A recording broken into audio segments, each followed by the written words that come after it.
লি, জানিস কি, একবার রসগোল্লার জন্য পুরো যুদ্ধ হয়েছিল। সত্যি? রসগোল্লার জন্য যুদ্ধ?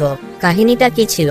হ্যাঁ, রসগোল্লার জন্যই। কাহিনীটা ছিল এমনই যে, একবার এক রাজা তার রান্নাঘরের রাঁধুনিকে আদেশ দিলেন, আজ এমন কিছু রান্না কর যা আগে কেউ খায়নি।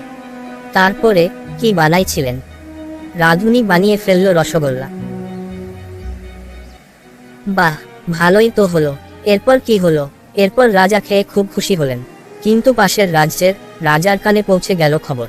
তিনিও খেতে চাইলেন, কিন্তু আমাদের রাজা তার রাজ্যের বাইরে রসগোল্লা না দিতে অর্ডার দিলেন। আহা, তারপর তো যুদ্ধ হবেই নাকি? হ্যাঁ, তারপর দুই রাজ্যের মধ্যে রসগোল্লার জন্য এক বিশাল যুদ্ধ হলো। শেষে ঠিক হলো, দুই রাজ্যের সীমানায় একটা রসগোল্লার দোকান খুলে দেওয়া হবে।